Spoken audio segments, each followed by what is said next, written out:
like Benson, I'm a who that. I'm a who that. Long as I'm living, I'm a who that. Lose or winning, I'm a who that. Sports coma, yeah, this is where we do that. Where we do that, where we do that, where we do that, where we do that, where we do that. Boogie like Benson, I'm a who that. I'm a who that. Sports coma, this is where we do that. Where we do that. Welcome, welcome, welcome. Somebody please better help. Running this thing like Elf. I thank God every day I'm not a felt. Go to YouTube Live with Big Q and the guys. If you ain't ride or die, the bandwagon get flipped. Been marching in, that was way for the ring. I was yelling out your shame for the championship. Bucking on Tampa, duck down. Falcons, pluck, get shut down. Panthers ain't much touchdown.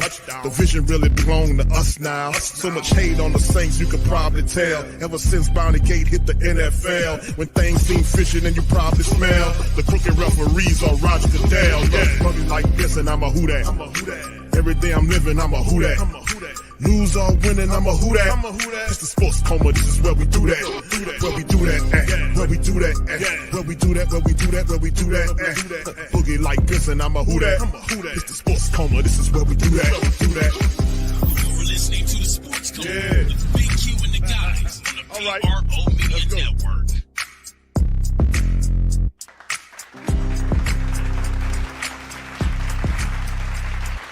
All right. Shout out to the mighty Who Dat Nation, man. We up in this thing. Great think tank, mighty Who Dat Nation. Welcome, welcome, welcome. You're now rocking with the Sports Coma with Big Q and the guys, where we have intense, entertaining, educating, and enlightening sport talk from your favorite sports fam. Shout out to you guys. Appreciate you for being in on the live stream, man. The preview aspect of it. Of course, we know the Saints won't match up with the the Seahawks until later on this afternoon, man. So it's the afternoon matchup up in Seattle Stadium, man. So we have to take it to them. And the Saints in week 3, 0-2, looking for their very first win of the 2025 season. And this would be a very important win because, number one, it gets us out of the out of 0-3 territory. It gives us some confidence, man. Approaching a very difficult week 4 matchup with a Buffalo Bill team just steamrolling. So it's going to be interesting, man. But can the Saints, man, dressed down in all white today, white helmets, white jerseys, pants white, shoes white, all white uniform, can they have a pure performance against the the Seattle Seahawks out there as well? And Lumen, I think it's Lumen Field there, so it's going to be interesting, man, to see how it all, and we'll talk about it on this show. So big ups to you guys. Appreciate you for being in the live. I don't want to offend any Seahawk fans. Yeah, the Sea Chickens. All right, Black Major, what's up, man? Big ups to you. Good to see you. Debbie, shout out to Debbie. OG is in the building, as always. Much love. What's up, Tamika, baby? Shout out to Tamika. Young City 9 is in this thing. Much love. James, what's up, bro? Jones Jr., shout out to you, my brother. Good to see you. All in here. All right, OG to the 3rd degree. He said we have to get a win today. Indeed. What's up, Jaden? Shout out to you. Who Dat Records? Shout out to you, my brother. Good to see you. Hemisphere, big ups. Much love. Big ups to all the fam, man. As you come rolling into the stream, give me a Who Dat on this game day, and I give you a Who Dat back. What's up, Muse? Shout out to Muse for being in this thing as well. And man, we got work to do today. Later on, the Saints have to take care of the business. They got to handle up today and get that first win. We must win today. If we don't, it'll be a very difficult start. 0-2 is one thing, but 0-3 hits differently. Because a win in 0-2 gets you to 1-2, But 0-3, that starts a hole. You're not in the hole yet. You get a win today, you go 1-2, and one other win gets you back to 500. But 0-3 starts the hole. We can't be there. You lose to Seattle today, you're going to go 0-4. But the interesting caveat is, how do the Saints respond in a hectic environment? How do they respond? They obviously didn't respond very well in the comfy confines of the Superdome how they didn't respond on the road. The Saints, this team might be a road warrior team. We have no idea of, of how it's going to be until we get there. What's up, L Dub? Shout out to you, fam. Appreciate you. But anyway, fam, let's hop right into it, man, on the preview. And like I said, we'll do this and then bounce back later on for the play-by-play action. And just to announce, the Saints did have a few moves that they did announce in terms of the team and what happened yesterday. The Saints did sign Kevin Austin Jr. Remember, the thing about what the Saints did in terms of getting rid of Cedric Wilson Jr. and they ultimately did decide to bring Kevin Austin Jr. because the Saints are dealing with some issues from the wide receiver position. So they are having some issues as far as that is going on with the wide receivers. Now, we know that we'll go over the last injury report that showed you that the Saints are definitely, that Devon Valley is dealing with an issue as well. And that is something that we have to just pay attention to and see how it goes out, man, because if he's banged up, and like I said, he caught a touchdown. It did look pretty promising at first, but he did have an injury that we'll have to adjust to. Anyway, Kevin Austin Jr. has been moved to the active roster from the practice squad, and then, of course, a couple of standard elevations. Tight end Trayton Welch and defensive end Fadil Diggs were activated for today's game against Seattle, and they waived tight end Matavo. Now, Matavo have to clear waivers before he hits the team, but, he really has struggled, and he's a rookie, and he's one of the 7th-round rookies, guy that had a higher grade. But he on tape, the last, and I like Matavo. I think he's a young player with upside. But on tape, the film didn't look kind on Matavo against the 49ers. He had a couple of plays where he was, his blocking was suspect. It's like one of the plays, one of the more atrocious blocks that a 6'8", 260-pound player, he was going up against a defender, and the defender just basically used him like a swing door. Like, he had him positioned where he was peeking around to see where Elvin was, and Matavo just was complicit with his move. And I'm like, no, there was no resistance in it. You don't pity pat with the guy, clear him out. And if he commits to moving to the left of you and the running back is behind you and he cuts right, then mush his ass out to the right and clear a lane for the left. Don't sit there and let him hold you up and look behind you and to the left or right, and then when the guy goes right, then you allow him to get there. He looked terrible on film. He got a lot to learn. So the Saints say, hey, man, listen, we're going to get somebody who's a little bit more competitive at the tight end position. And Trayton Welch, truthfully and realistically, really outplayed Matavo. Matavo really wasn't much in training camp or in preseason. He's a rookie. He's still learning. But you won't want to have a 6'8" weapon that you can trust, at least block, at least know how to effing block. You're 6'8", 260. Block. Do something. But he looked terrible on film. So I can see the Saints needing a jolt from the tight end room, getting Trayton Welch out there, who does catch and did outperform Matavo in it, but they looked for upside, and now they're kind of switching that thing around. So hope Matavo will clear waivers. The Saints put him on the practice squad because the man definitely need practice. And also, let's keep it moving, man. Let's jump to the injury report that was revealed yesterday. For those who didn't see the Week 3 injury report, the final one that showed that that Taliese Fuaga is questionable. He didn't practice. And remember, this is nothing new. He didn't practice all week long last week before he got in the 49ers game, and actually did pretty decently. He did give up a sack, I think it was, in the game. The guy kind of got around him and bent up under him. And like I said, that knee, and now he's developed them back issues, and it's a game time decision. So they haven't really revealed whether or not Taliese is going to actually start in the game or whatnot. And you hold it right up to the vest. But if I was the Saints, I would not play Matavo.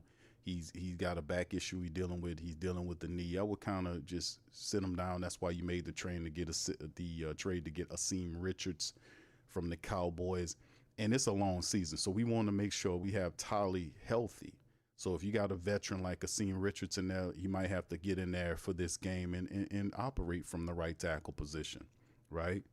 Outside of that, Dylan Redunce was shut down. We knew that early on in the week that he's out of this game. So the Saints, one of the Saints' top reserve guys, are done for this week. Chase Young is also out for the third consecutive weeks.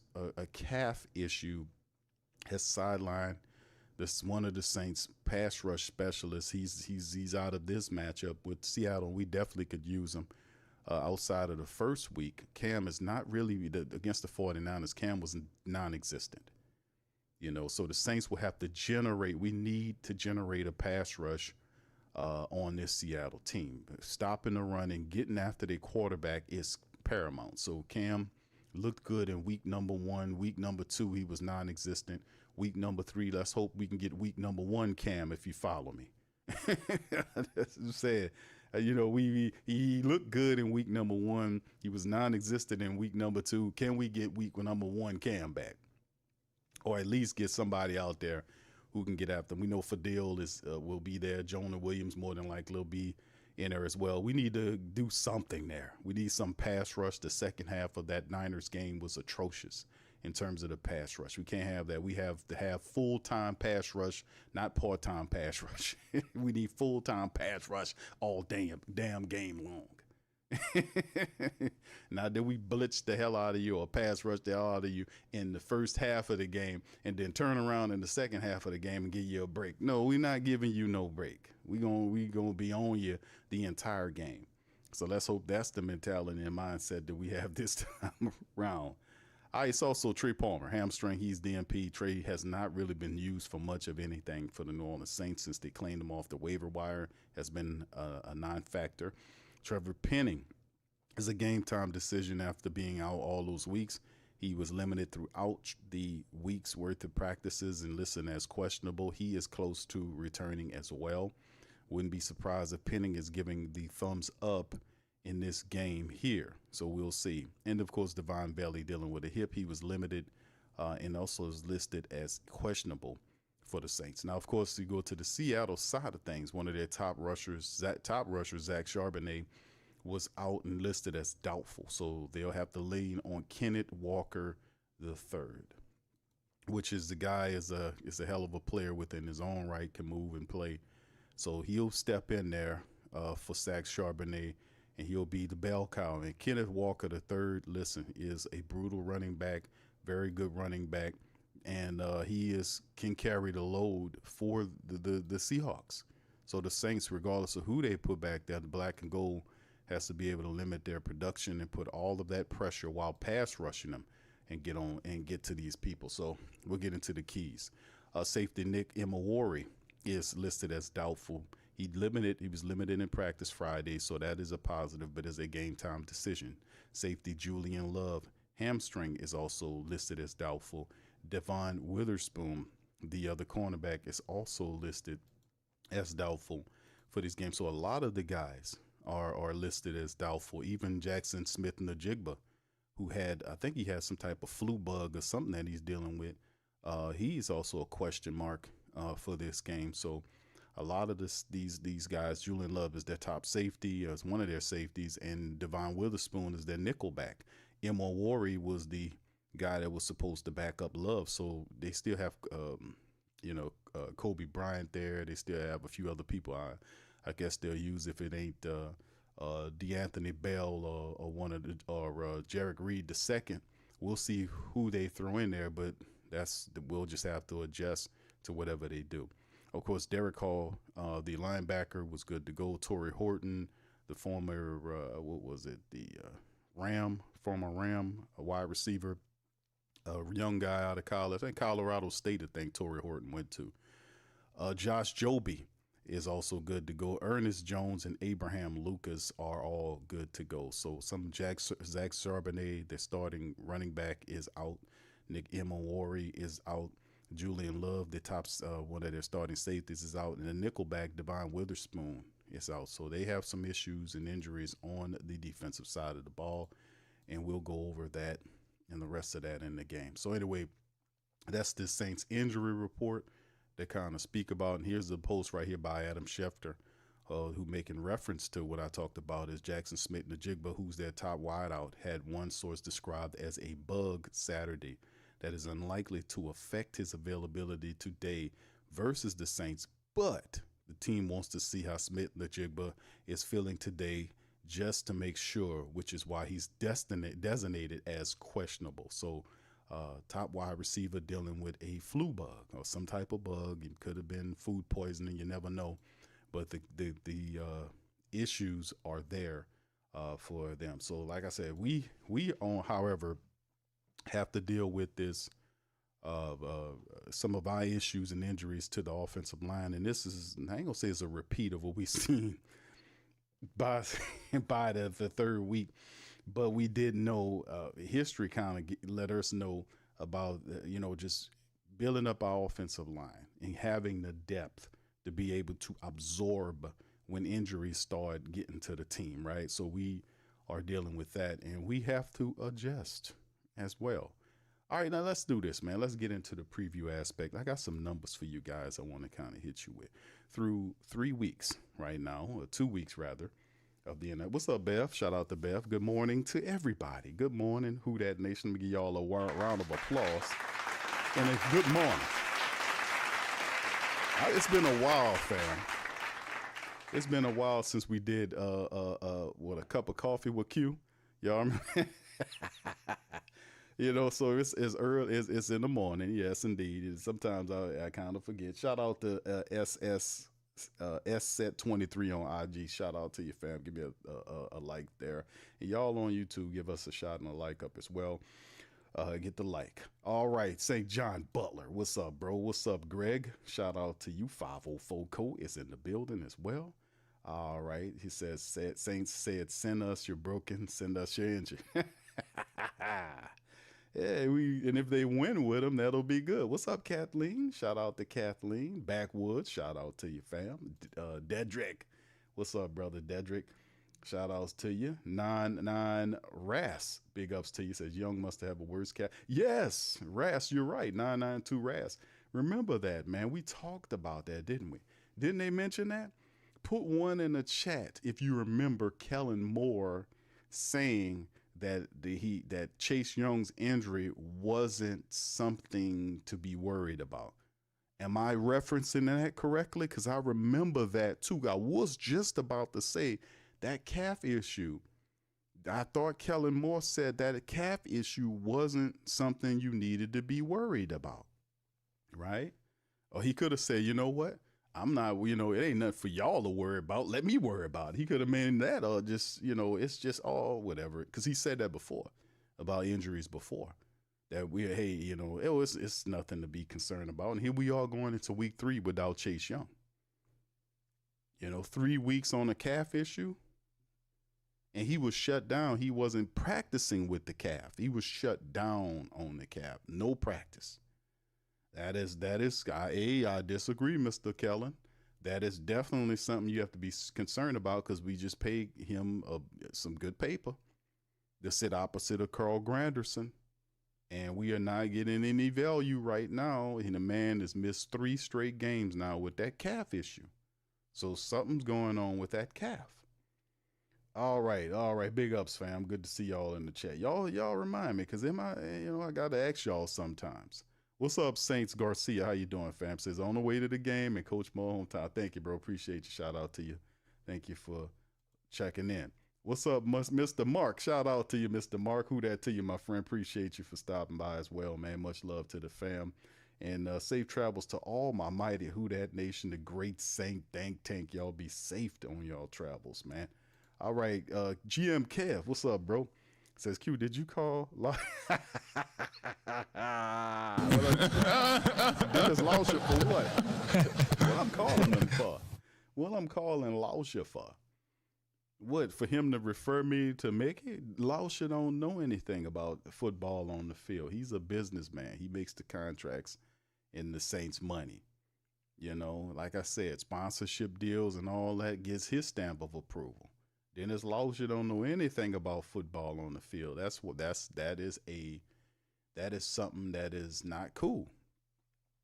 You know, for you to be on top of the team, and I've been told, hey, Q, they got a lot of football presidents that don't know much about football, but yeah, some of these organizations are built differently than our organization. Like you don't have a person who sits on top of the team who doesn't know anything about football, and the second person, a football on the field, and the second person doesn't know anything about football, and then the third person knows about football on the field but is crazy. He batshit crazy.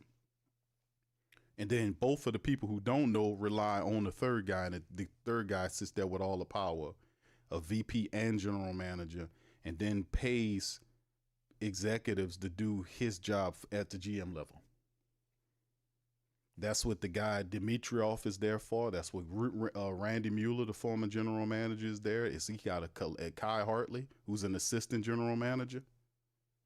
So he's still collecting money for two jobs, VP and GM, and he got all these other guys doing the job. Why do that?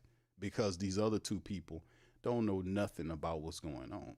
If they did, they would take the GM job away from him and put a GM there and make it like that. I would prefer to have a younger minded general manager there that can adjust to today's game.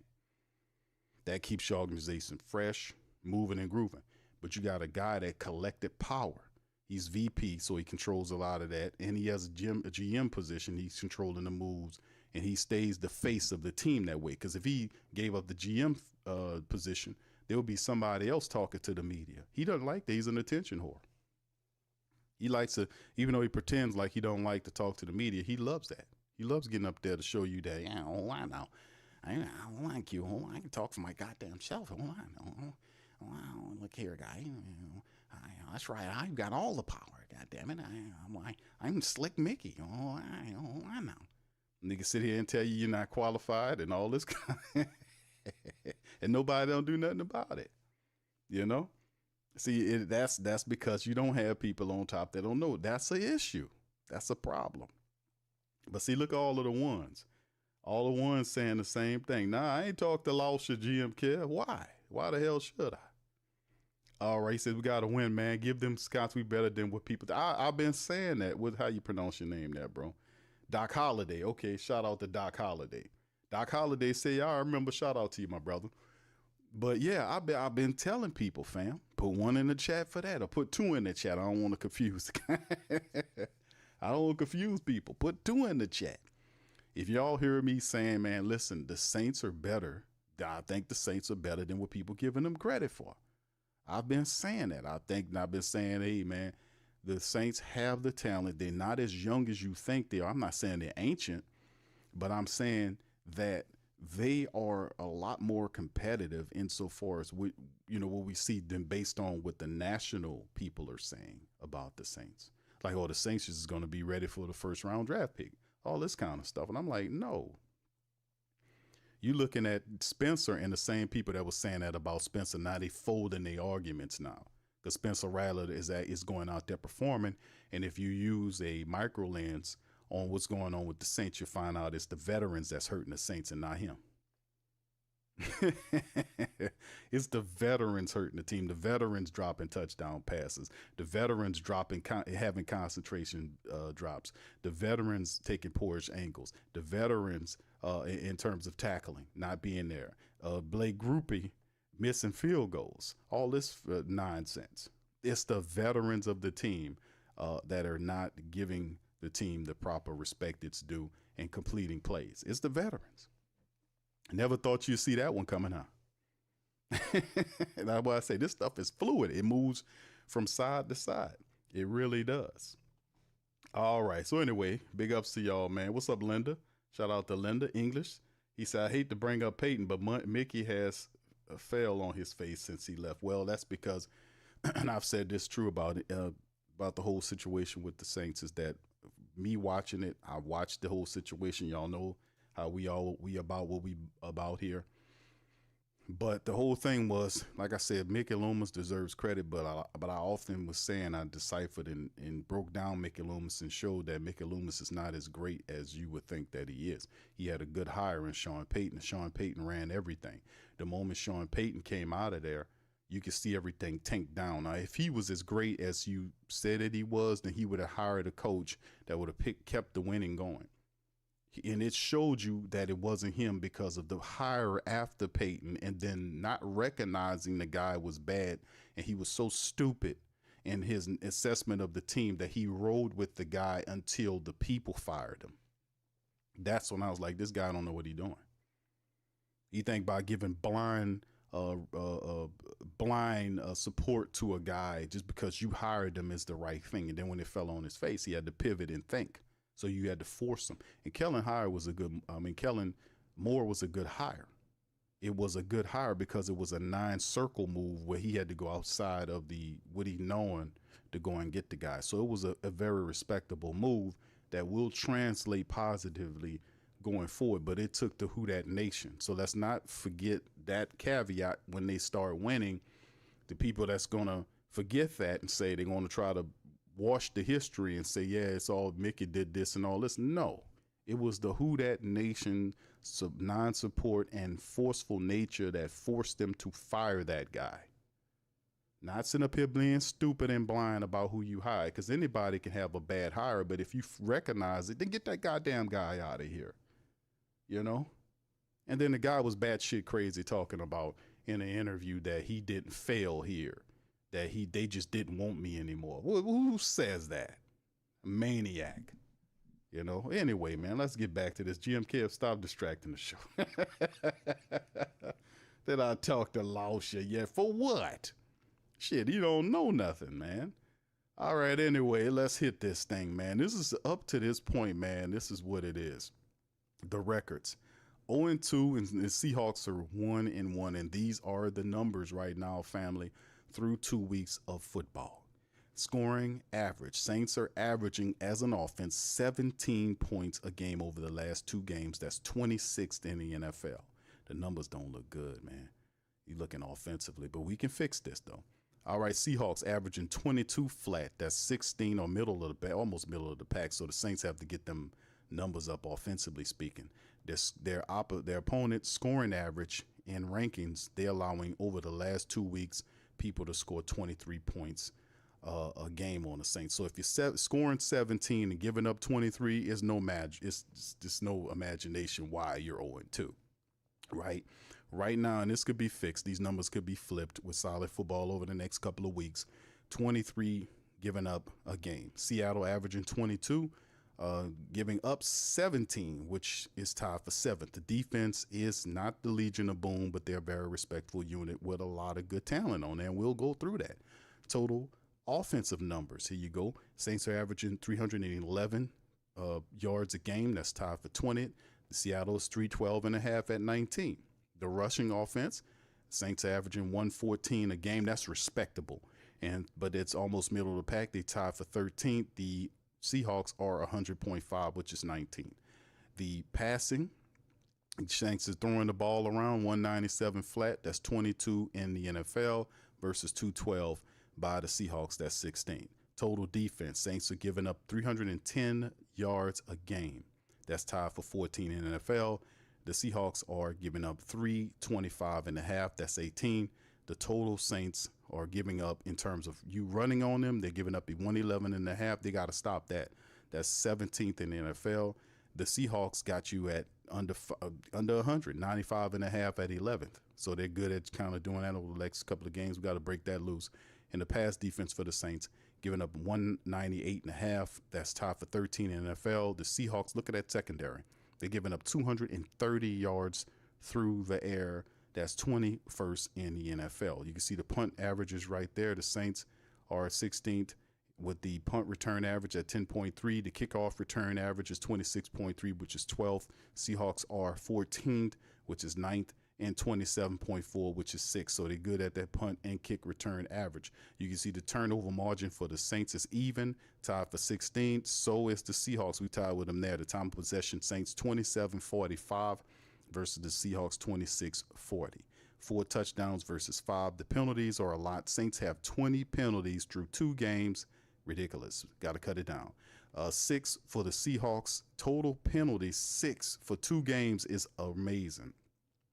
Penalty yards 134 versus 40, and you can see the rest of it right there. So very interesting philosophy. But you can see over 2 games, fam, that the Seahawks are struggling from an offensive secondary standpoint if the Saints wanted to attack downfield.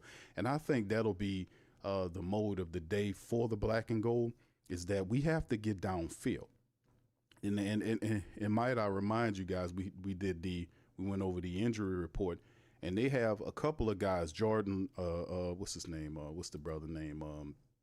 They have Witherspoon, Devon Witherspoon, a nickelback is out. Julian Love is out in this game. So they're going to have backups in there where you could be able to attack the secondary. You can be able to get downfield against them, against that weak secondary that we see right there that's giving up 230 yards a game through the air and being very stingy on allowing you to run, which is 11th.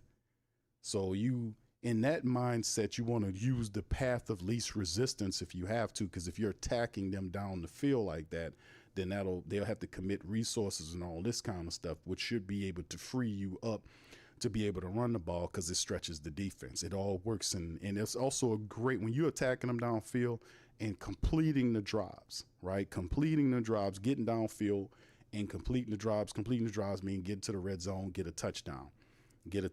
You silent their crowd, and you also demoralize the team. You also shrink their time of possession, which takes away a great portion of their playbook. When you control the clock, you control the fan base, you control the field, you control all that is neutral.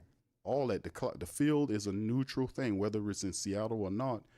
And they're yelling. If you attack them and get after them early, you silence the crowd, you control the clock, and you take away their playbook because of the possession and the control of the clock. So it's a lot of stuff at stake to get off to a fast start. If you're the New Orleans Saints, that's damn sure what you want to do, right? So anyway, let's kind of move into this thing. Let's kind of jump into who are these people and who the Seattle Seahawks are and who their top people are. Well, the quarterback is Sam Darnold, right? Y'all remember Sam Darnold from a previous stop. He had a pretty decent time somewhere else, and now he's in Seattle, right? Through 2 games, 38 of 56, 68% completion rating. He has 445 yards on the season, averaging 8 yards per throw. And he has 2 touchdowns against 2 interceptions and has been sacked 3 times. His rating is 88.8. He's the guy that if you're the New Orleans Saints, you want to be able to get after Sam Darnold and frustrate him and knock him down as often and possible as you can. The number 2 thing is, really the first thing is controlling the running attack, then pressuring Sam Darnold. The 2-step, the famous 2-step. Kenneth Walker III is the running back that will take over the duties because Zach Charbonnet is out for this game. 23 carries, $125. He averages almost 5.5 yards per carry. He has a touchdown, and he averages about 62.5 yards per game. The dude is actually a pretty decent running back, and he'll be carrying the rock. Remember, this is the Clint Kubiak offense, which means that Clint is going to want to get his running attack going, right? There were criticisms I was watching, doing research on the breakdown early in the week. I seen criticisms from several different media operations about Clint Kubiak needing to run the ball more. And he did open up the running attack in last week's matchup, but there was a lot of criticism about him not running the football and that he needs to be more committed to that, right? Now, he talked that. Remember, this is Clint Kubiak, a guy that doesn't adjust well. Remember that he's the brains of what they got going on in terms of the offense. Clint Kubiak's big, and we had Clint Kubiak last year, and there was an article people talking about this Clint Kubiak figure all this. No. It's about figuring out what their offensive coordinator do. We had Kubiak here last year. Kubiak is stiff as a board. He's as bland. He's bland as a salt. I mean, he has no imagination. If you take his best people away from him, he doesn't have an answer for it. The guy just doesn't adjust well. And even when he knows he's supposed to adjust, whether he doesn't know how to adjust or he's just a moron, I don't know what it is, he just doesn't do it. You can call him stubborn, you can call him whatever you want to call him, he just doesn't do it. Right? He doesn't adjust well. That's what we seen from him last year. You take his people away and he's lost. So this is the same guy. He ain't gonna alter and change too much. He got the same people.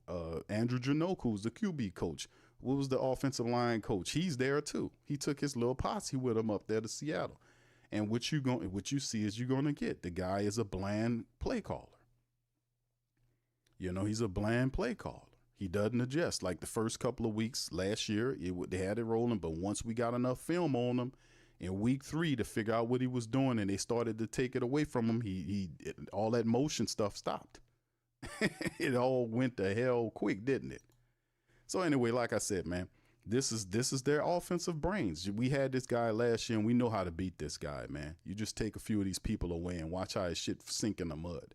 His top receiver is Jackson Smith-Njigba. 17 catches off of 23 targets, 227 yards. This is the man dealing with a flu right now. 13 point, a bug, whatever it is, 13.4 average. And he also has no touchdowns. Cooper Kupp is up there. Y'all remember Cooper Kupp, who's also a guy that kind of torched the Saints when he was with the Rams. He torched everybody when he was with the Rams. He had 9 catches off of 12 targets, a 105 right now, averaging just under 12 yards a catch. Elijah Arroyo, who's the former Miami Hurricane rookie tight end. This is another thing to kind of talk about, because remember, they let Noah Fant go. This team, remember, they let Noah Fant go. And Noah Fant, where did he sign? Where Noah went? I think he went, I forgot where he went. Chicago or one of these places, don't matter. But Noah Fant ended up getting released because Kubiak in the offensive brain trust, if you won't call him that, for Seattle, liked Elijah Arroyo and A.J. Barn a lot, the 2 tight ends. So those guys are supposed to be factored into the production with the Seattle Seahawks want to do from an offensive standpoint. They like both those guys. Barner and Elijah Arroyo need to be somebody you watch out for, because the quarterback is going to look to those guys, right? And Torrey Horton is another weapon that their former Colorado State wide receiver is a guy that has good speed, that can stretch the field, this type of thing. But as you see, the numbers don't equate to that. Like right now, if you look at the numbers right here, the catch and receptions between those 3 people are minuscule. If you add it up, you just got 10 catches. But these are the guys that they want to add into their offense going forward, and they think that these guys will be big contributors now and going into the future, right? But Njigba is definitely the guy that you have to watch out for, and Cooper Kupp forever. You know, he's very slick in his route running and pass catching ability. You can't let him get to you either. Very slick. And of course, you look at some of their top guys, and on the defensive side, Ernest Jones is a really good linebacker for him. He leads the day with 8 total tackles there. Trice Knight is another one. Their top sacker is Byron Murphy II. And these guys, they have some really good defenders on that side. Leonard Williams, the former Jet defensive lineman that's in Seattle now. Leonard Williams is there, and he has 11 tackles and a half a sack, but you always have to watch out for Leonard Williams. Leonard Williams and Byron Murphy II, who's a defensive tackle who leads the team in sacks with a sack and a half, are guys you have to watch out for. Even Jaron Reed to a degree, right? So like I said, they have pieces and really respectable players on their team. And with our offensive line being where it is in terms of the injuries that's hitting with Taliese with the knee, and Dylan Redunce is missing, so you'll get a fresh Trevor Penning in there, and you have to watch that. So we are susceptible to strong defensive line play, and we have to elevate. So guys that's coming in has got to elevate their level of play to deal with the likes of guys like Leonard Williams and Byron Murphy II and guys like that. We have to be ready for that, because this is where the pressure, along with those linebackers, Jones and Knight, will come from. So we just have to be mindful of that. All right, anyway, their kicker, we talked about this before and made mention of it. Josh Myers is another guy who's a respectable kicker for them. But these are some of the players that we have to be ready for when the time comes. All right, let's get into the aspect of kind of breaking down, looking at their depth chart right here. As it goes, like I said, Sam Darnold's the quarterback. Kenneth Walker III is there with Zach Charbonnet out. They'll probably throw in one of these other backs like Helani or Wright to subjugate. Jackson Smith-Njigba, I expect him to play. Cooper Kupp with Torrey Horton. So you have guys, the all-around receiver in Jackson Smith-Njigba, Cooper Kupp, the possession guy who's very slick, and Torrey Horton is the burner. A.J. Barner is the tight end with Elijah Arroyo. They mix these guys in. Sometimes you'll see the two tight end look as well. Watch out for those tight ends. The fullback you see is right there in the lines is Cross, Zabel, Sundale, Bradford, and Abraham Lucas, who is good to go. He was also a guy that was on the injury list that the Saints were dealing with. Remember, Abraham was dealing with an elbow situation. He went from limited to full, so he's good to go. So from an offensive standpoint, they're relatively healthy outside of Zach Charbonnet playing. From a defensive standpoint, you look at what they have with Jaron Reed, Byron Murphy III, Leonard Williams. We talked about those guys. You got to watch out for them up front.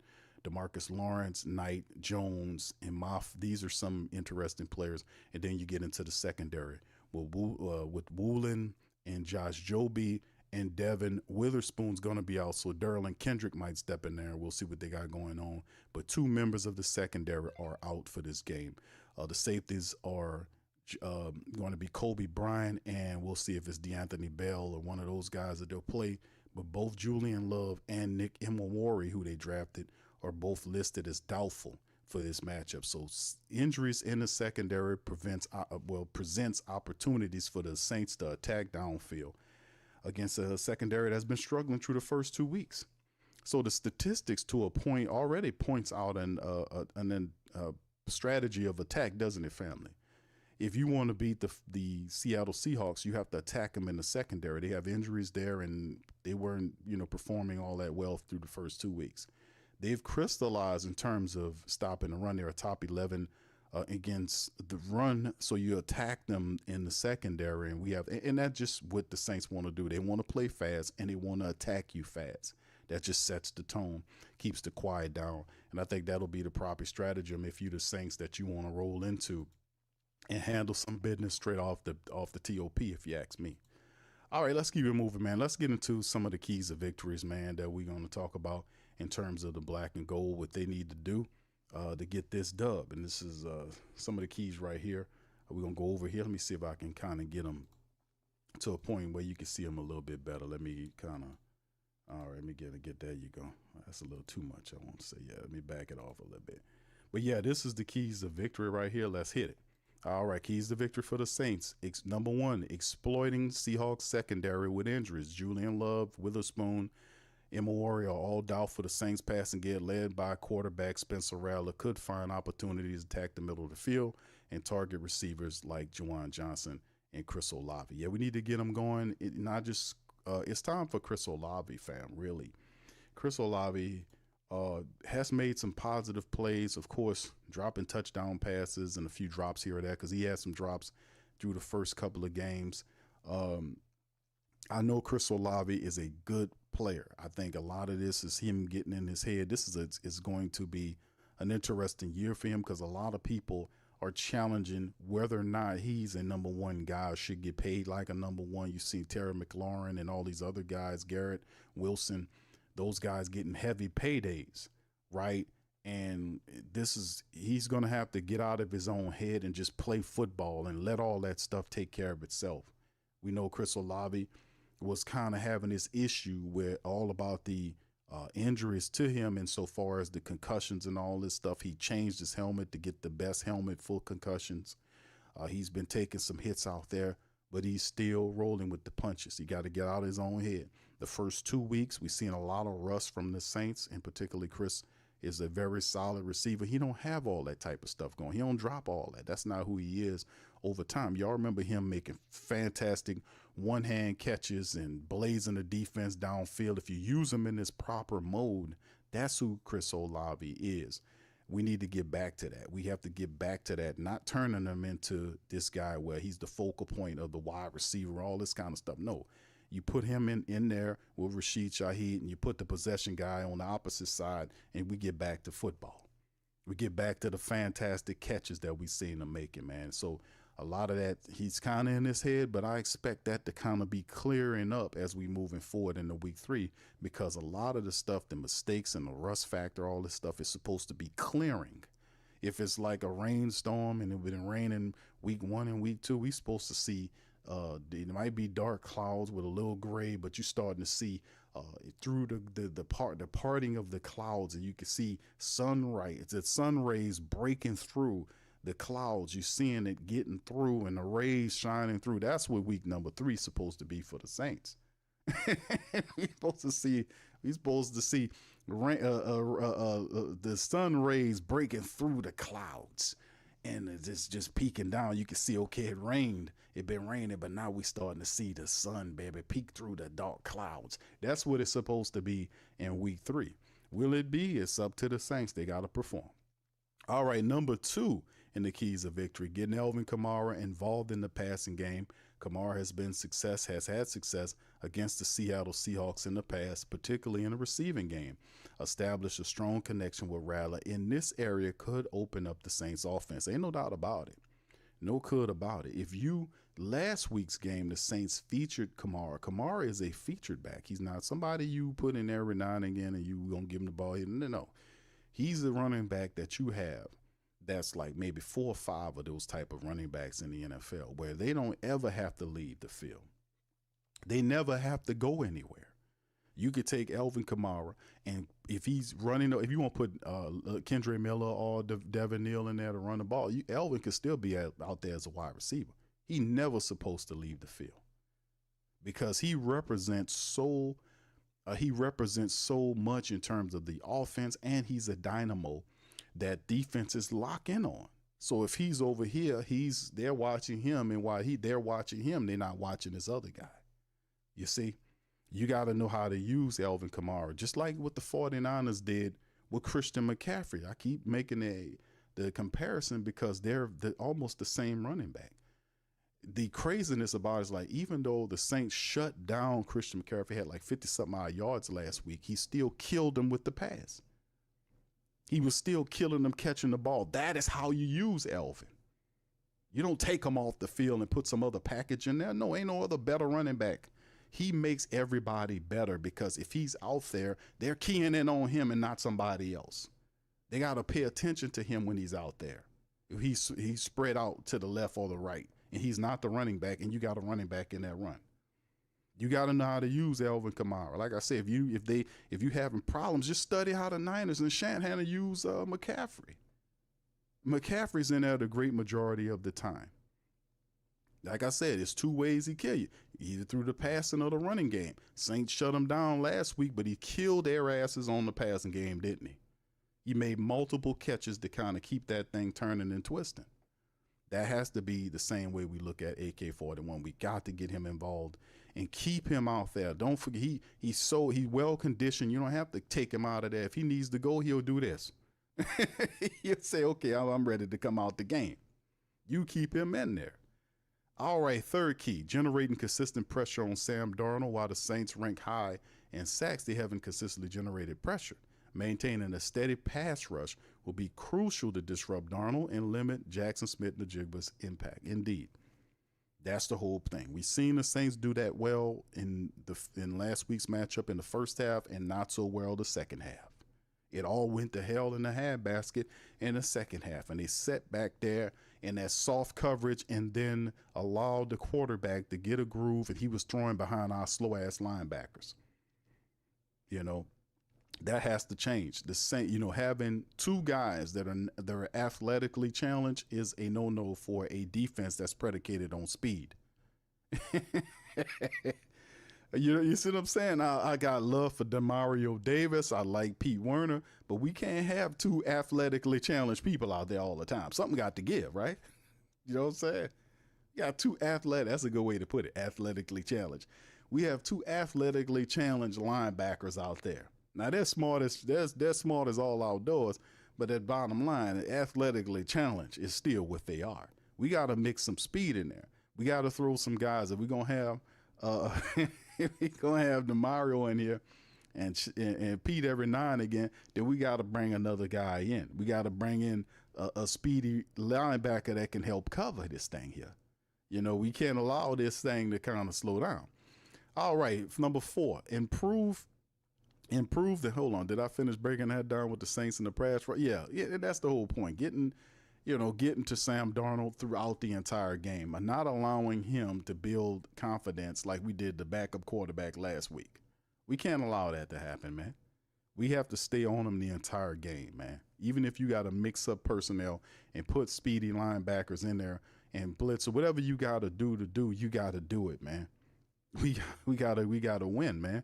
Number 4, improve third down defense. The Saints have struggled to stop opponents on third down. Improving this aspect of their defense is critical to getting off the field and creating more offensive opportunities.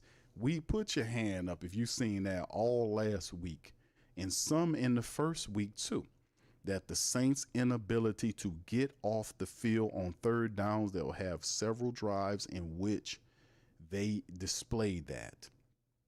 You'll see them in there do good here or there and slow the guys down and even back them up 2 or 3 yards. They'll get a sack or somebody get a penalty. The opposing team gets a penalty, back them up, and then on third down, the team goes and get the first down off the Saints, and they were third and long or, this type of thing.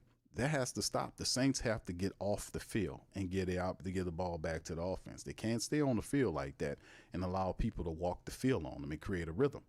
That has to also change. Number 5, the last 5 point is strong interior offensive line play. Let's not forget that, right? The Saints' interior offensive line will face a tough test against the Seattle Seahawks. Active defensive tackles, keeping Rattler clean and opening up the running lanes will be essential. This is the 5th key, but probably the most important key to the Saints winning the game in Seattle is number 5. Strong interior offensive line play. But listen, a strong offensive line play in its totality is already understood, but pinpointing the interior. What do you mean by that, Q? Well, let me break it down. Number 1, Eric McCoy has to play better, right? Eric McCoy been getting penalties. He's not the Eric McCoy that his play is okay.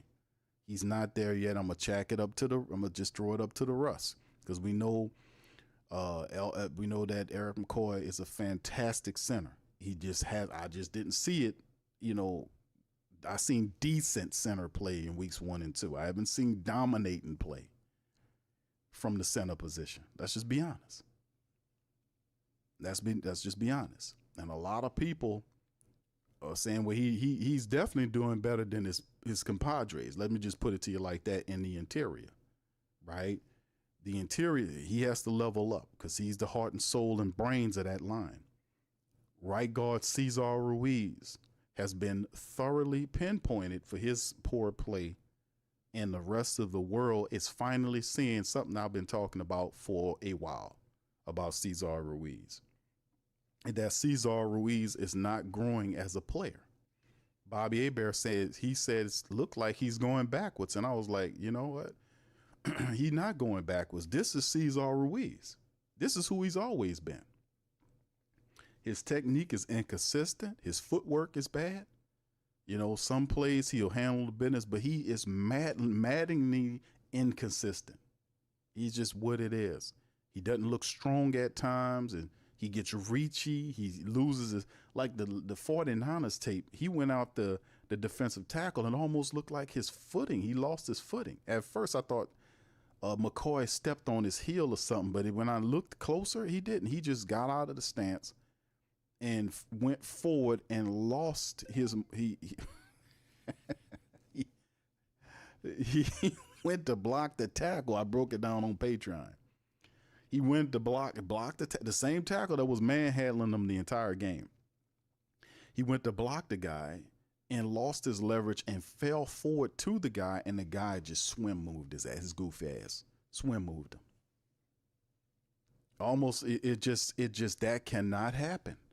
And then on film, you've seen him. He'll stand up one moment. He'll get help from the center, another, and then another moment the guy swim moves him or just pushes him into the quarterback lap. That has to change. We need these guys to create room. We need them to move. Let's say this: move furniture. Y'all ever move some furniture before? You don't pity pat with the stuff. You put your hands on it. You either lift it or you slide it and you push it. We need these guys to move furniture against the Seattle Seahawks defensive line. We need them to resituate the line of scrimmage in our favor, which means if you're getting that kind of push, you get creating the kind of push where you getting 2-3+ yards into the line and you moving that furniture, you giving Elvin space to operate, even Kendre Miller. Them guys are talented enough where they'll know where to go. But the Saints have to move furniture, and they're not moving no furniture. Cesar Ruiz is not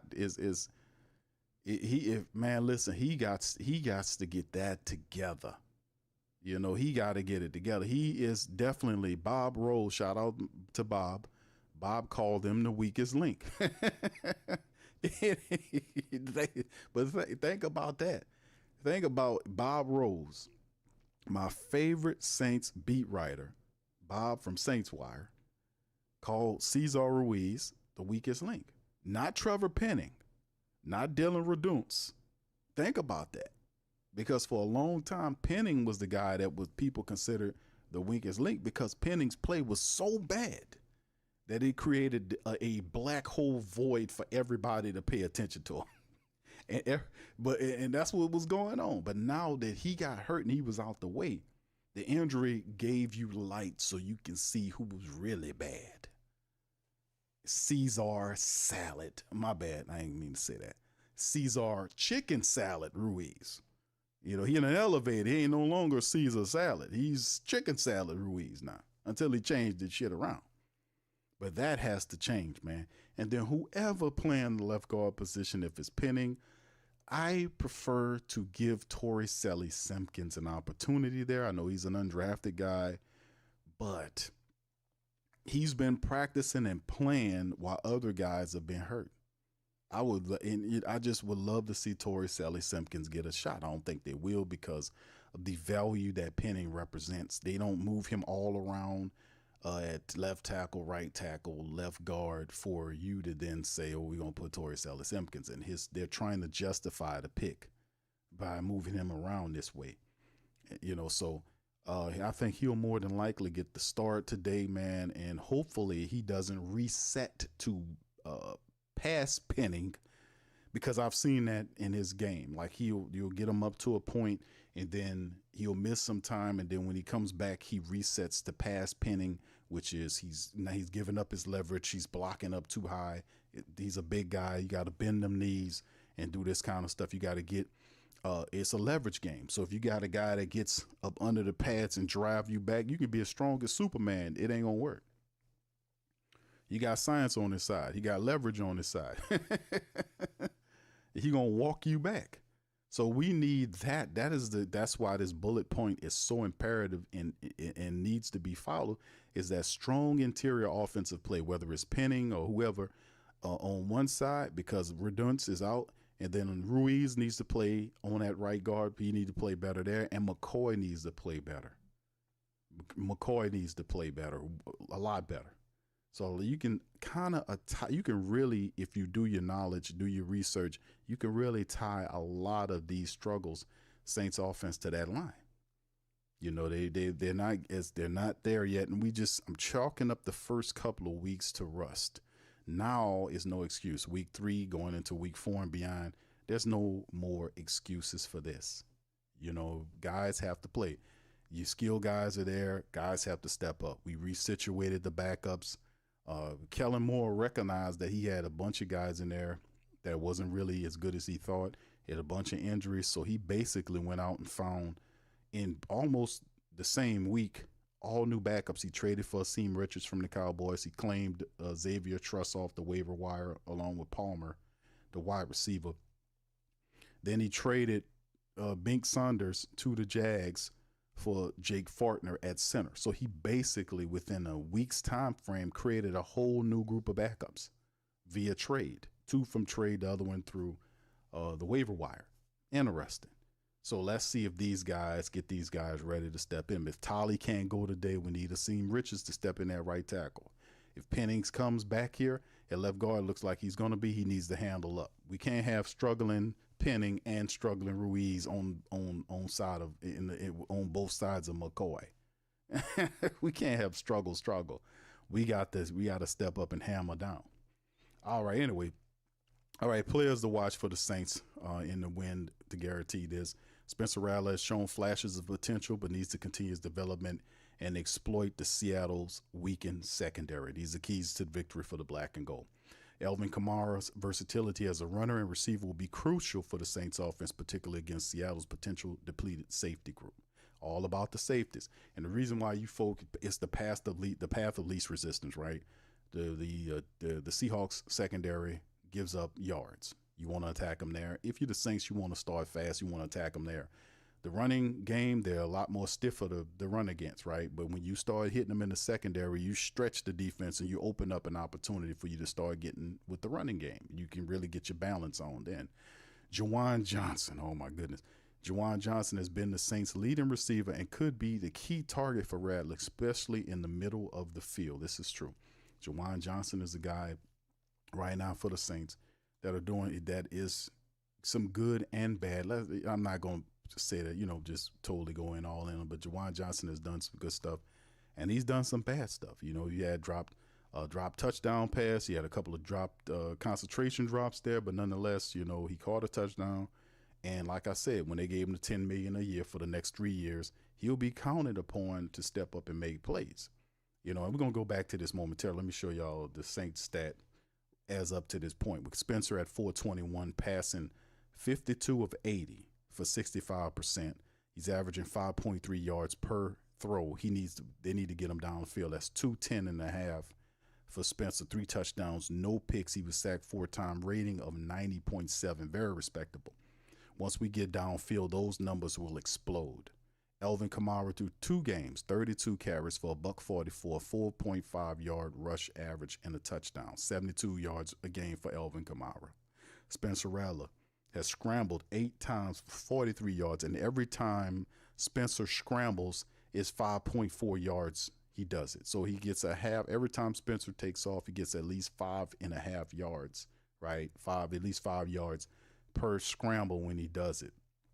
He doing that. That's big. If he can ever get it to like 8 or more, that would be phenomenal, right? And then Kendre Miller, 10 carries for 32 yards, not much there, 3.2 yard average. He's not really doing as well as you would like him. He's averaging 16 yards a game, and we got to open up with the line. We got to get our runners going. In the receiving corps, Juwan Johnson through 2 games, he's caught 13 of 20 targets, right? He's averaging almost 10 yards per catch, and he had a touchdown catch in the game. He's averaging 62.5 yards. Chris Olave is 5 catches underneath him, 13 of 23 for $108, averaging 8.3 yards per catch, no touchdowns just yet. Rashid Shaheed has 10 catches in 2 games for 85 yards and a touchdown, 8.5 on his average. Brandon Cooks has 5 catches for 52 yards, and Brandon Cooks is averaging 10.4 yards per catch for the Saints. So we got to be able to do it. And of course, you see the rest of them. Alvin Kamara to 2 games is the Saints' 6th wide receiver. That to me is crazy work, right? Because Alvin, 8 catches on 8 targets. So every time you threw to him, he's caught it, but it's 33 yards and 4.1 yard average, no score there. So he's underneath Brandon Cooks. We need to flip-flop. We need to get that higher where he is at least a 3rd or 4th guy on the receiving list, and that's a part of keeping Alvin Kamara on the field. He's a weapon. He's your featured guy, the guy that they can't stop. And of course, the traded wide receiver they got from the Broncos, Devon Valley, has caught 2 catches off of 3 targets for 16 yards and a touchdown. So we don't know if he'll play in the matchup. So Saints really need to get more people involved in this passing attack, and that'll come with them going through the weeks. On the defensive side, Demario Davis has 20 tackles to lead the team currently for the Saints, 14 for Pete Werner, 13 from Carl Granderson is having a special first 2 games, 13 tackles, 3rd on the team, 1 underneath Pete Werner. He has 3.5 sacks right now for Carl Granderson, off to a fantastic start. Might be a double-digit sack year for Carl Granderson, man, if he keeps this up. Isaac Yiadom, 11 tackles, tied with Justin Reed, the fantastic safety. Jonas Sanker in 2 games has 8 tackles, tied with Alante Taylor, who also has a sack in the game. And of course, Cam Jordan through 2 games has 4 tackles and a sack and a half for him. So right now, so that's pretty much what it is to talk about. No Saint right now. If we can get an interception, it'll be the first interception of the year. The Saints do not have any interceptions right now through 2 games. That can change. Hopefully this game. Blake Groupie is the Saints kicker right now through 2 games. Blake is 2 of 4. 2 of 4. He's 2 of 4. 50% right now of Group A, missing kicks in both games. You gotta iron that out, or they're gonna start having people coming here trying out. They're not gonna play with you about kicking the ball. And of course, you look at the kick return game. Kendre Miller is the top guy. That 6 returns, 170 yards. He's averaging over 28 yards return. Velus Jones Jr. Not so much, but he's giving 20 yards per return. So Group A, 2 for 4. That ain't gonna cut it, Blake. And Kai Kroger, man, 8 punts, 373 yards. Kai Kroger is booming them away, 46.6 average. So that's pretty much what the stats are right now in terms of the Saints, some of their top talent right here, as we kind of bounce back to our breakdown here. All right, so anyway, let's keep it going. Juwan Johnson, we talked about him being the leading receiver. That produced me going to the segue to break down who's leading who and where. So Juwan Johnson is the guy that Spencer's going through. Why? It's because of his safety. He's a safety blanket, right? You know he's going to trust his tight end. He said that he's going to go to him 10 of 10 times. So if that's the case, and if Spencer's in trouble, Juwan has to make the catches, especially third down and in priority. Touchdown catches and third down catches that produce first downs, right? People are more kind on you, like say if you drop a first or a second down or something like that. But there's not going to be much grace for a drop touchdown or a drop third down ball that converts more, another group of downs for you. They're less forgiving for drop touchdowns and drop third down balls. That ain't gonna work. So if you're gonna drop them, at least do that. I'm just saying, if you're gonna drop them, because we know you're gonna drop them. It's just what it is. And of course, Carl Granderson leads the NFL in sacks and will be tasked with disrupting Sam Darnold in the Seahawks passing game. We have Cam. Where is Cam? Where is anybody else? We need our other guys, Brian Bresee, to get involved too. We're gonna need pass rush for Fadil Diggs. Wherever we can manufacture it just can't be Carl. We know Carl gonna handle his business, but we need Cam. We need Fadil or Jonah or whoever Brian Bresee is there. We need these guys to get with it. We need to turn it up, the rush up, and keep it on until the game is over with, right? With that's what we're going to need. And then, of course, Kool-Aid McKinstry will likely be tasked with covering Seahawks star receiver Jackson Smith-Njigba. This is a huge assignment for Kool-Aid, a key matchup that could influence the game's outcome. We know that Sam Darnold is going to attack Kool-Aid McKinstry. Be prepared for that, family, in the matchup. Be prepared for the fact that Sam Darnold will throw the football in the direction of Kool-Aid McKinstry to go against to get Jackson Smith-Njigba. Now, of course, we know he's dealing with a bug issue, but I think the man gonna play. So we got to handle that. Kool-Aid, you gotta handle that, brother. You gotta handle that, Kool-Aid. Like I said, he's not Marshawn Lattimore in his prime, right? We know he has to establish his own identity. And this is a part of it. You got to cover these tough guys if you're going to be the guy. Guys like Jackson Smith-Njigba, who the offense flows through in Seattle, has to be the guy that you stop. You're going to have to stop him. So I think the Saints will come up with some coverages and see what happens right there. Chris Olave has been seeing a volume of targets and could be poised for a breakout performance against the Seahawks. So this is one of the things that we kind of talked about, fam, insofar as getting these guys and often involved in the match and some of these guys. So like I said, we talked about the clearing away and all this beautiful stuff. We talked about clearing away the clouds and all this kind of stuff. That's what I kind of look at it as, to be honest with you, fam, about what we're seeing in terms of the football play on the field with the Saints. That's what I kind of look at. I'm like, it's time for all that to be cleared away so we can get to back to the business of getting back to winning. That's what we want to get to. We got to get back to winning again. We hadn't won in a while. But week 3, you're supposed to see some stuff. Like week 1, week 2, it's usually week 3 or 4 you start seeing what they've been working on. Because you have all of, not just the hot reps in the live time games that we see, but all of the practices. Because there is no more guessing about who the starting quarterback is going to be, who the wide receivers are going to be, the confusion that preseason presented. That's gone. All that is practicing now from weeks 1 to this point, whether they're live games or practices, is the fact that this is the team. You see what I'm saying? These are the guys. This is the receiver, wide receiver 1, 2. This is QB 1. This is running back 1. This is this person, this person. So there's some supposed to be chemistry forming and harmony put together between that time and up to this. And weeks 3 and 4 is when you're supposed to start seeing it develop into something. That happens every year. The first 2 weeks, that's why I tell people don't get too alarmed, and hit the panic button too early, because a lot of teams in the NFL look rusty and terrible, and the games are close between weeks 1 and 2 because of the fact that they're not playing their players like that in the preseason. They're not doing that in the preseason. But they kind of use the first 2 regular season games like a preseason, so you see a lot of mistake-ridden football. But and the good teams start really ironing it out in weeks 3, and then you start seeing it in weeks 4. That's a month worth of games. That's more than enough time for people to figure out who they are and what they do well. So that's a time-tested thing that's lasted for a while.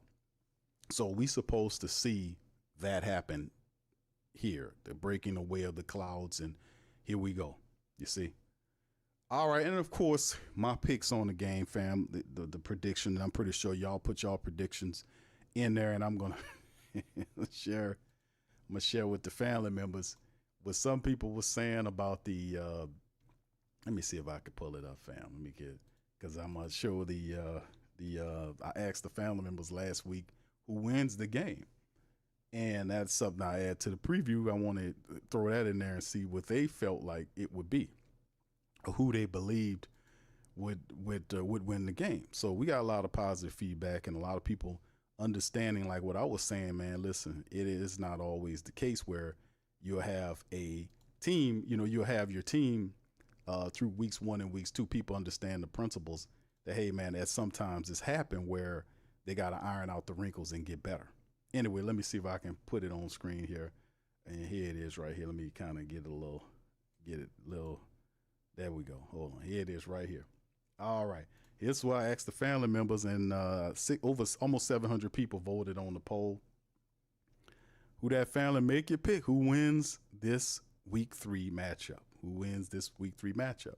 69% of the almost 700 people polled said the Saints win. 31% says the Seahawks. So 69%, the mighty new Who Dat Nation has spoken, that they believe that the Saints will get this win, will come away with the victory against the Seattle Seahawks. It's going to be a tough game, but this team is not the Legion of Boom. They're not. They do have a good upfront defensive line. They do have some pieces that are good, like Jackson Smith-Njigba and Cooper Kupp, even though Cooper is not quite the same guy. He's still dangerous. Torrey Horton's is a good young speedster that can take it. Got to watch out for those tight ends. But the offense is a pretty, normal looking situation. Sam Darnold can throw the deep ball, but when he's pressured, he can give you some free gifts. He'll give you some gifts if you hurry up and rush him. But that's the thing. So in this matchup, I also select the Saints. I think the Saints will win this game against the Seahawks. And why do I think that? It's because I think that the pressure and urgency of the Saints, understanding that when you look at, if you won't learn anything about weeks 1 and weeks 2, what I learned about it is the reason why the Saints lost those games are aplenty. You come up with a plenty of reasons. But what I got from it, just my perspective, is I think that the New Orleans Saints lost those games because of execution issues. Dropping passes, this type of thing. They handle up, they win both those games. They come into this matchup 3-0. I don't think they're as bad as other people are hitting on, and I think Kellen Moore is smart enough and has the ear of the team in a way where he can get them to correct this. I think they'll eventually step up and play for him. And I think this is the game where the Saints will get a win. And they really need to win this game, to be honest with you. And I'm really interested to see how the Saints will perform in an environment that's not for them. In a hostile environment, how do this version of the Saints respond? Right? How do they look in this situation? So I want to see that. I want to see how they handle the harsh environment of Seattle, the harsh environment of Buffalo when it's time to roll and go. But the Saints really need to get this win, and not because they need it. I think that enough has passed by where the Saints know that they can win where they can win the game. I don't think they blow out the Seahawks, but I think that they'll cruise. They'll get a good little win here against the Seattle. I think they'll beat them by 7 points, maybe 3 to 7 points on it. I would give them, but in the end, I think they'll get it done. I think Spencer Rattler will get his first win.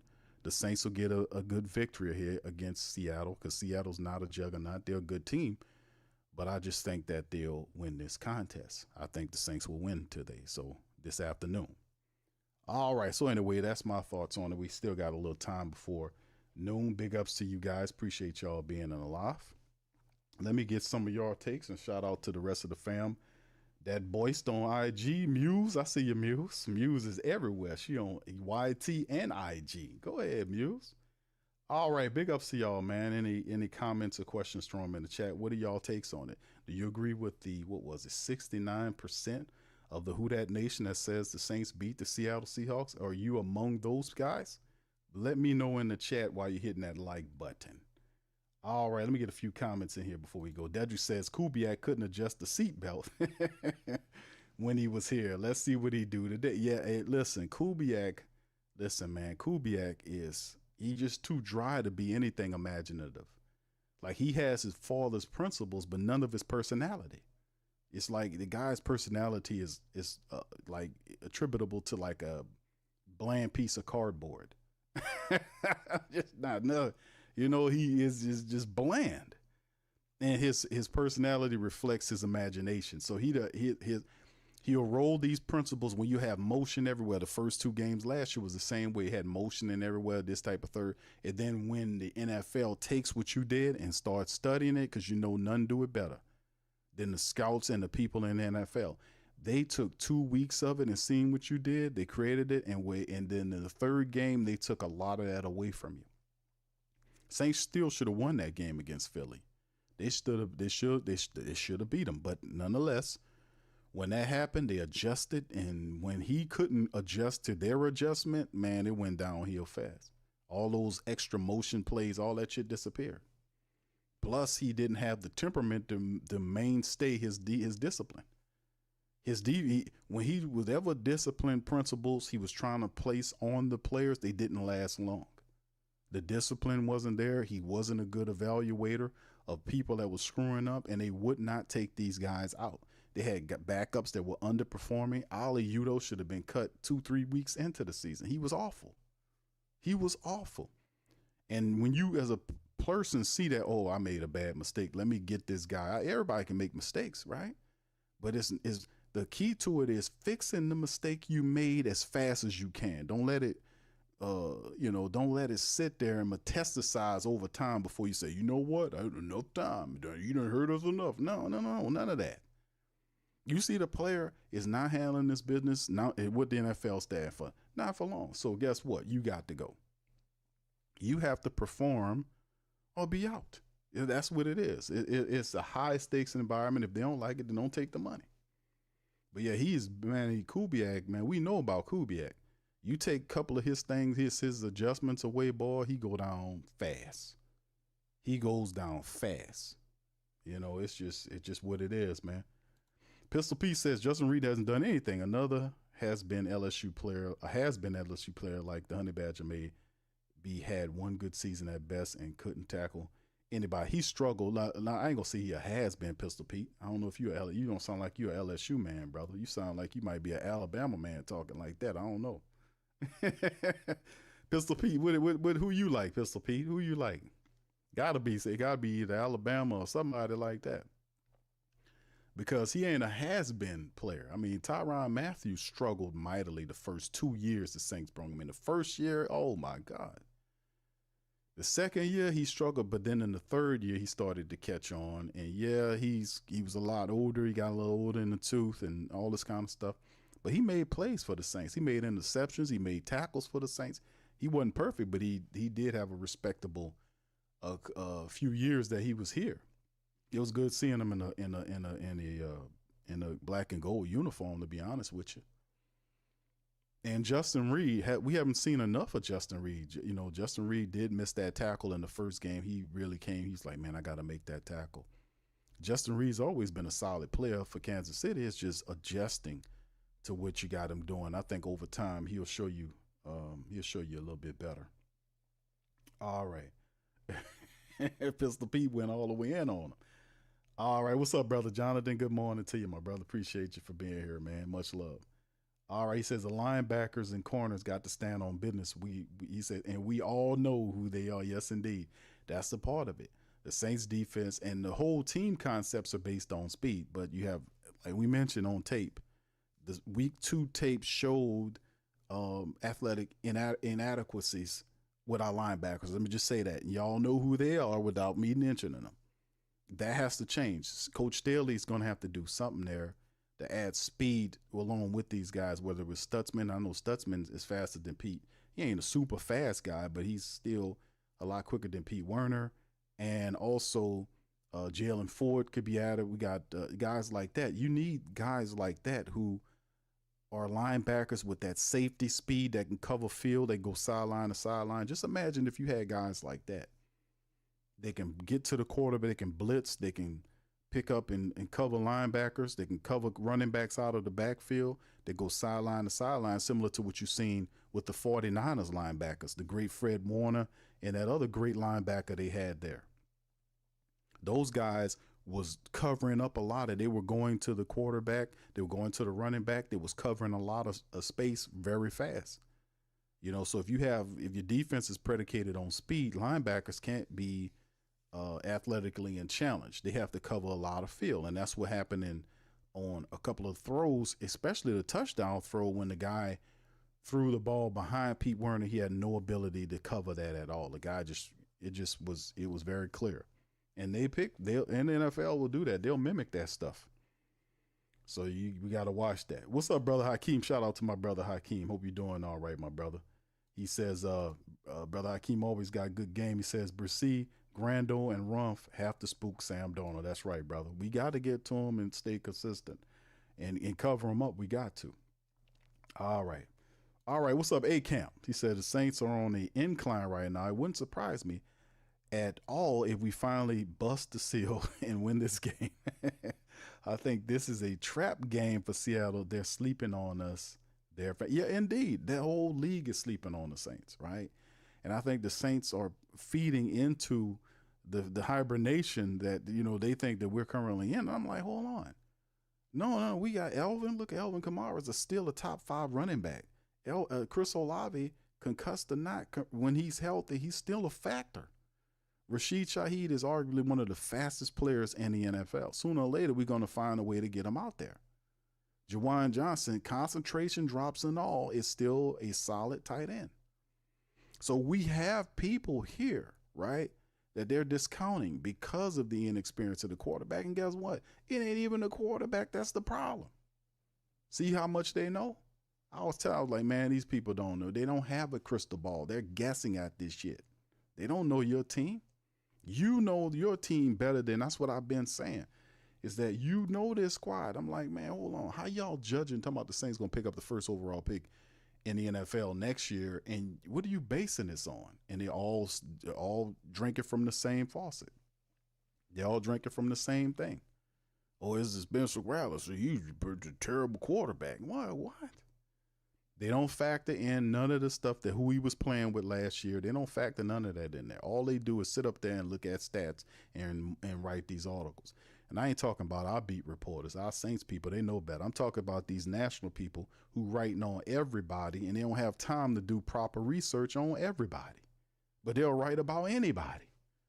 And they'll write about another guy's bad opinion of your team and write about it like he's saying some truthful shit. No, he ain't saying nothing that's true. They don't know. You know your team better than they do. That's why I was like, man, they tripping.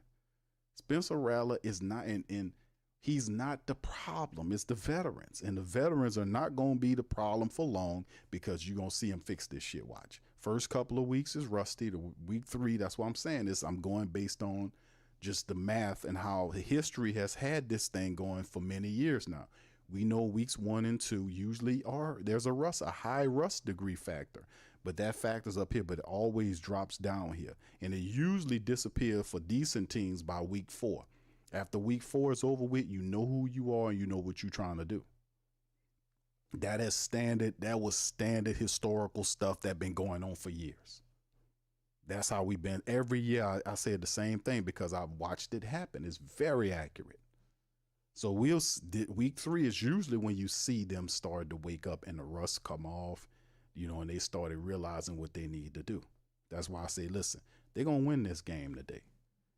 And they might not win week 4, but the hell with week 4, I'm worried about week 3 before we get to week 4. Right? All right, Hemisphere says, yep, Q3 and Loans killed them the last 2 weeks. That can't happen. Now the Saints got to get up off the snide. Brother Hakeem says, Ruiz and Penning got to earn a paycheck today, or else both of them, need to be gone by trade deadline. Bro, listen, Ruiz, listen,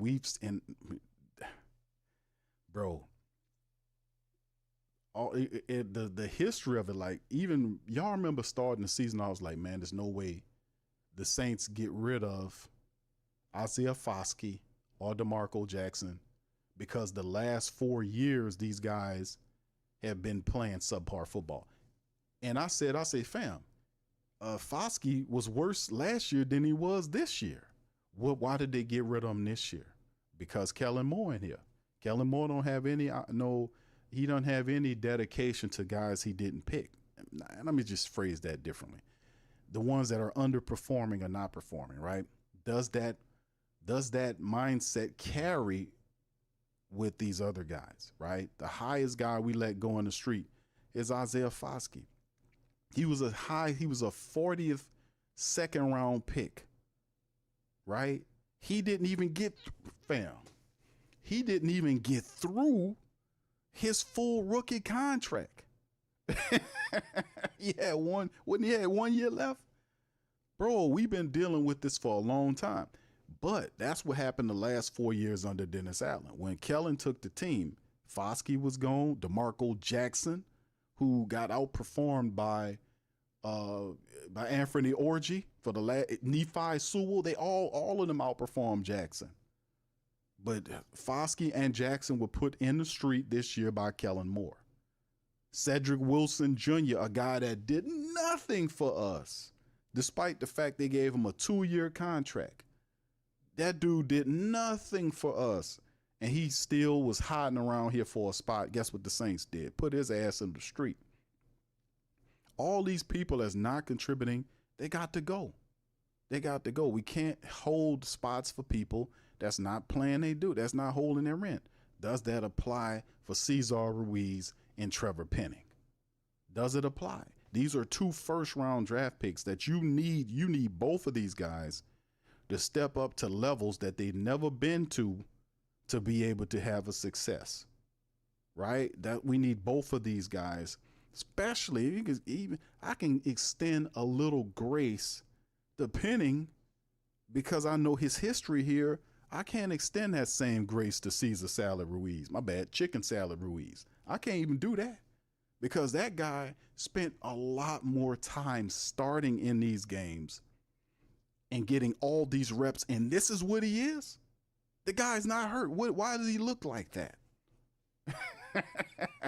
Why does Chicken Salad Ruiz look like that? Can somebody explain it to me? He got all those reps. He missed a few games last year, But he has all those reps since he was drafted. He's been in the starting situation for the Saints. He's been starting for us since he was drafted. Right? He got the contract and was starting some more. Right? Because they paid him. His rookie contract ended. He got paid again. And he been... Why? Why does he look like that? And why isn't he improving? That's the whole point. You know, bro, you're not that good. But listen, you're a first-round draft pick guard. He's really not a guard. He really not a guard, bro. And even if you say, okay, we're gonna put you at center, I wouldn't even trust him to do that. I mean, bro, why does the guy look like that? And even you supposed to be, bro. I mean, I ain't gonna, man, dude. You're a guard, a starting guard. We need you to move furniture. We need you to move furniture, not to be a, Bob called the man a turnstile. He called him a turning door. You know, I've been calling him that for a while, but that's funny that Bob called him a turnstile, because what he does is you know what? He's irresponsible security. He letting people in there. He ain't even patting them down thoroughly. Got some bitch up in the club. And he got one of them old 1980 gang daggers that you hit it, your switchblade, the thing pop out about 6 inches long. He letting them type of people up in the club. He irresponsible security.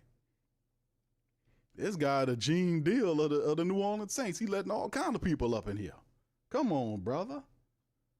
Bro, I'm just saying, man, it's crazy work that we got Cesar Ruiz here, and the tape is showing him, and now the reporters is on him. I like, man, how long, this is going to be an interesting experience to see how long does he take to improve his play, or for Kellen Moore to yank him on up out of there. You're right, brother Hakeem. You dead set match on that one, brother. You 100% facts on that, my brother. All right, brother Dedrick says, that's the thing I don't understand as a player. How do you not understand you are trash and don't put effort into getting better? It's like they don't care, they're getting paid regardless. I don't think they ain't gonna think that they trash, right? Because you ain't gonna be on the team no more, right? Because if you think you trash, then eventually they're gonna get you released. That's gonna get you cut. So they gotta have to understand that I'm not trash. The fact that I am better than this, I just gotta clean up my technique. I gotta do this better. I gotta do that better. And they got coaches and everything that is being paid for to have you to become the best you could be. It's all on you. The coaches are there. The equipment is there. The buildings for you to work out is there. The film is there. Everything is there. It's the player. The player has to have a commitment to excellence. He has to see himself better and take advantage of it. He can't be cool with taking these checks and all this kind of old stuff. They got to step up. You're right, OG. No excuses. Dedrick says they're selling Girl Scout cookies out there. I don't know. I ain't buying none of that. I ain't buying them. All right. Yeah. There you go. He said they just gotta bust the seal. Yeah, and I think they're gonna win today. I'm just be honest with you. And the key to it, if you're Kellen Moore, also how you deal with them offensive line issues, fam. You got to get the ball out fast. That's how you don't rely on them. You don't give Ruiz a chance to get beat by by Leonard Williams or whoever they line up in front of him. You know, you don't give them a chance to get beat. You get the ball out of there. You got to play fast. You got to get the ball out of there. You can't stand back there and think you got time that you don't have. You're going to have backups in there. That means having backups and signifies the fact that you're going to have to get the ball out fast. So that's the whole point. Starting fast means getting the ball out fast, being decisive on the throws, attacking upfield. And if you attack and have an incomplete pass, I'm saying attack the whole game, not the first half and then get back to dinky donkey do. I'm saying attack the whole game downfield. You see what I'm saying? Don't just do it in the first half and a little. No. Attack the whole damn game. Keep them on edge. Keep them backpedaling. You know, even if you're not making the catches, still attack downfield. That's what we got to do. All right. Shout out to Deborah. What's up, Deborah? Shout out to you. Good to see her in here. Shout out to the Queens. All right. What's up, student? Aloha to you. What's up, Brother Greg? Brother Greg says 27-17 Saints. That's a good score. I think the Saints win, man. 504 Coach says 37-17. Bev says 27-20. All right, the Candy Man. Shout out to you, brother. Good to see the Candy Man here. Much love. Skylife, what's popping, fam? Say, I think the Saints get the victory. I think so too, bro. I think they're gonna win. Everybody is disrespecting the black and gold. I think the Saints love. I think the players love Kellen Moore. The best way you can send out love to your coach is win. Go out there and outperform. And it's not the Legion of Boom we playing. Let's be honest. No disrespect to Seattle people, but this is not the Legion of Boom. This is a Seattle team that got a good defensive line up front. The secondary suspect. They got players hurt. Several of their players hurt on the secondary. And they got an offense with good pieces like Kenneth Walker III and Zach Charbonnet. He's out. But you do have Jackson Smith-Njigba, who's a good young wide receiver. Cooper Kupp is slick and smooth as always. That hurt. Torrey Horton's a good little speed option there. They got interesting young tight ends. They got some good young, interesting pieces. But this is still a Seattle team that's very beatable. I know we going up there to play them in that stadium, but you could take the L out of that building by attacking fast. J. Melfair says Saints won't be the top pick. I think there are 5 or 6 teams worse than them. The Saints are weak on talent at the moment, but they're building the right. Rattlers better than you expect. I don't think they're weak on talent, my brother. I agree with the rest of your statement. I definitely agree that we're a lot better than what they say. I don't think we're weak on talent. I think we're inexperienced in certain avenues, but we're not missing on any talent. I mean, they have, and all those guys are there. Olavi and Rashid Shaheed, Jawan Johnson, these guys need to just execute. They need to catch the ball better, do stuff like that. I don't think we're missing on the talent. Even with some of the guys that we have on offensive line, we know McCoy's good. We know that all these other guys are good players, and you got to get them up to speed. You got to coach some of these guys up, and you cannot be delusional about their abilities. Like if you recognize this guy as a guy that is struggling, you got to challenge him, put him in the film room, get him to do better, and have him to commit to improving or ironing out his weaknesses. Like Penning, there are many issues with Trevor Penning, but one of the biggest points is he gives up his leverage because he always blocks too high. And a guy, don't matter how big you are, he going to get right up under you because it's a leverage game. You got to bend and get down to get under their shoulder pads. If that big guy gets up under your shoulder pads, and that's over with. He'll control you like a remote control, man. He walk your ass wherever you want to. You're a vending machine at that point. And that's what Cesar Ruiz is. He's bad with his leverage. Cesar gets down, but his footwork look bad at times. Sometimes look like he's falling forward with no. Come on. You got to plant and drive if we running. It's just a lot of stuff with these guys, man, that we need to see. But they have the talent. Some of these guys need to be coached up, right? Carl Granderson on the other side and all these other guys. We got some good players here. The draft that they just had was a very solid draft because a lot of them players are contributing. That's going to contribute now and into next season and beyond. They have the players. It's just about the coach making sure these players are used properly. And I think Kellen Moore eventually will do it. We'll see. But shout out to you, brother. Thank you for the comment. All right. And Clint said, what's up, Clint? Clint says Penning has improved, so there's that. Ruiz, by comparison, has always been trash. All right. Now, I mean, Penning still looks bad at times, bro. And you have to be careful of Penning back from injury. The post-injury first game Penning, because, he kind of, if your mind ain't reset and his play's not reset, it'll go back to, post-injury Penning where, he's blocking too high, this sort of thing. He's not a guard. And the scary part, I don't really want to scare the family members, but the scary part is Penning's not better than Dylan Reduntz at guard.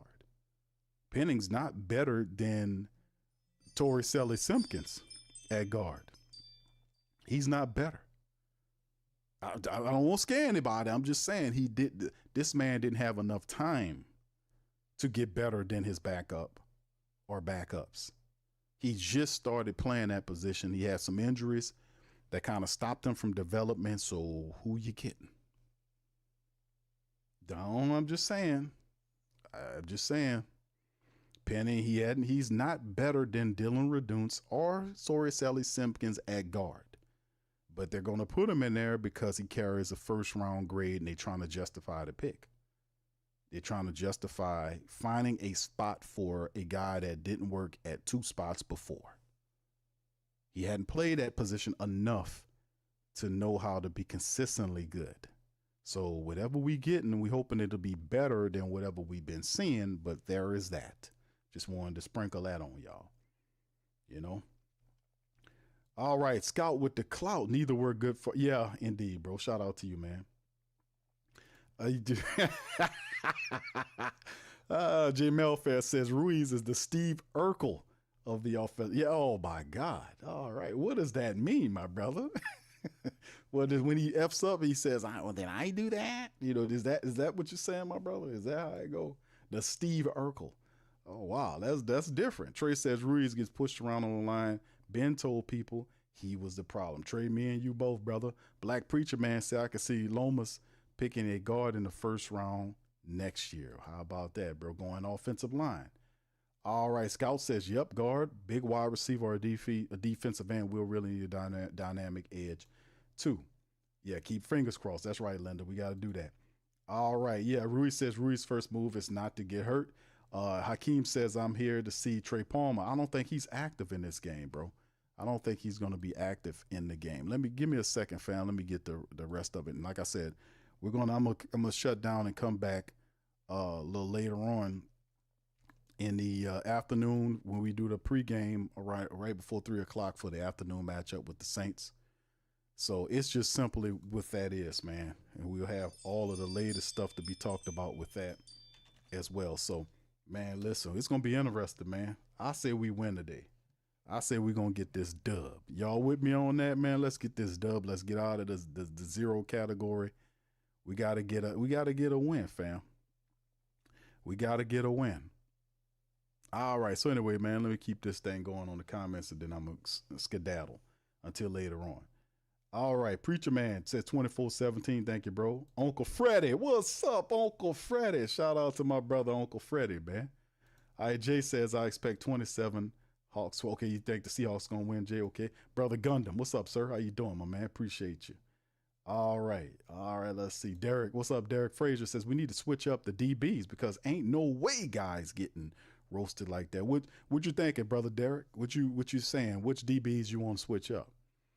Are you thinking switch up the DBs, meaning take Isaac Yiadom out and put Quincy Riley in? Is that what you're saying, my brother? Let me know in the chat.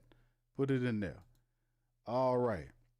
Cartel says Palmer won't be ready until next season. I think that's the other guy you thinking about, bro. the wide receiver, Jalen Polk, is who you talking about. Trey Palmer is out for this game. I think he has some type of issue going on. I think it's a hammy that he's dealing with right now, but he could play this year. I think you're thinking about Jalen Polk, the guy they traded with the Patriots for. He is done for the year. He won't be back until next year.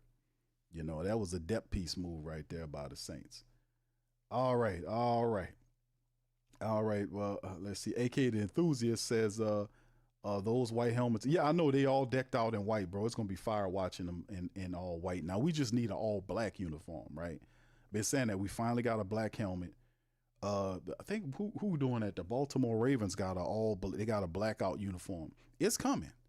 It's coming. It's definitely coming because they done did everything else. They brought out the gold ones. They have the white. They introduced the white helmet. So you got the white helmet with the white pants and the jersey. They got the black helmet, but we would do what? Black with the white. They did black with the gold and the black and all this kind of stuff. But the Saints, I'm telling you, watch. It's going to be next year. The Saints will have a Darth Vader. I'm going to call it a Darth Vader uniform. Black helmet, black shirt, black pants, black shoes, everything. It's coming. It'll be here next year. They did everything else. Cartel said, I've been out here, Q. Just organize my tent equipment and do it. That's right, bro. Do your thing, my brother. Good business to you. All right, Gundam says, send Ruiz packing next year. Brother Larry says, we have to blitz more, indeed.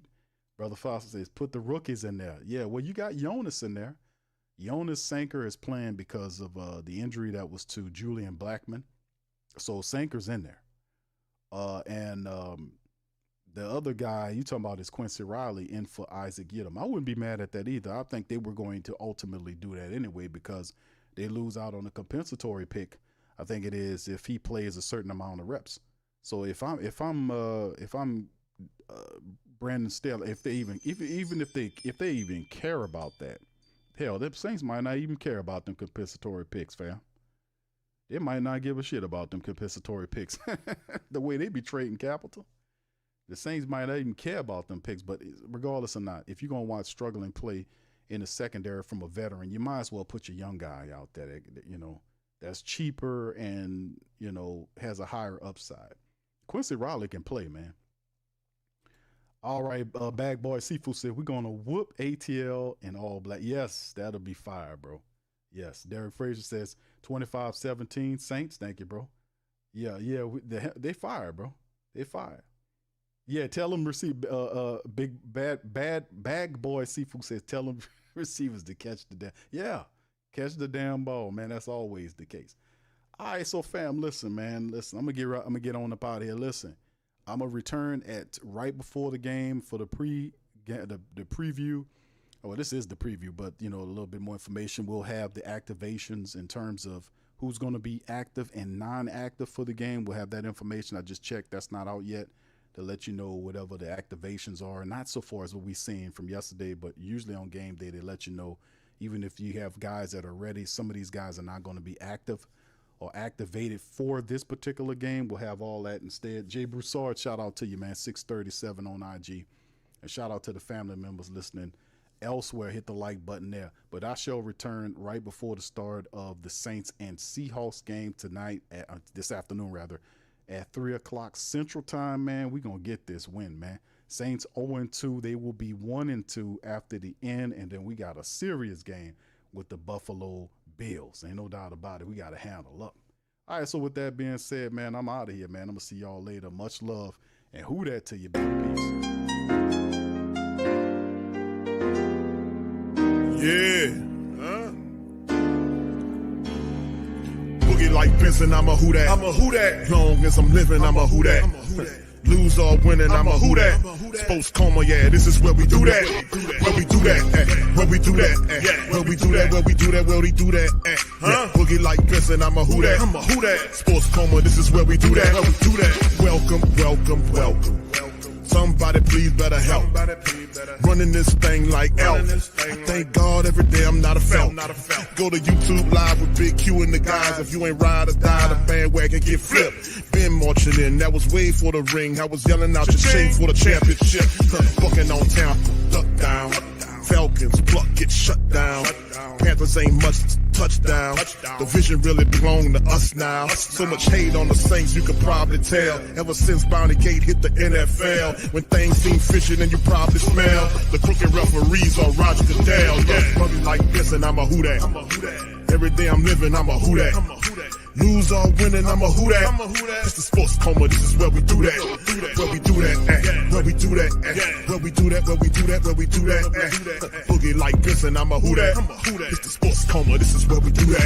You're listening to the Sports Coma with Big Q and the guys on the PRO Media Network.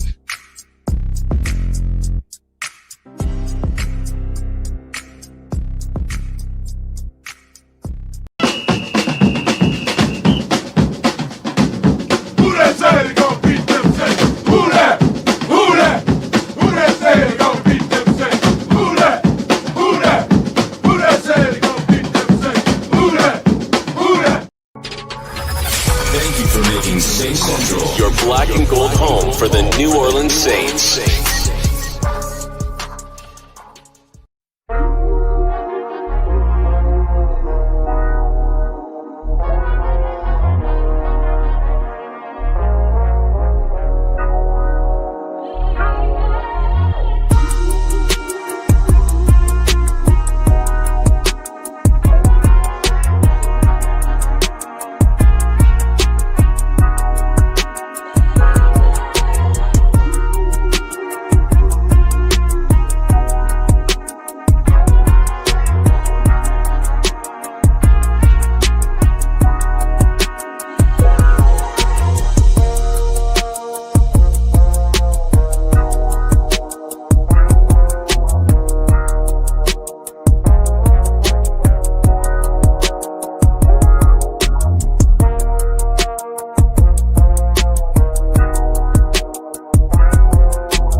WhoThatDaily.com. That's right, the WhoThatDaily.com. Your one-stop shop for everything New Orleans Saints, New Orleans Pelicans, LSU Tigers, even the top flight boxing news. So if you're a Who Dat and you're looking for a place to stay up on your team, WhoThatDaily.com is your site. The WhoThatDaily.com for the sport Who Dat in all of us.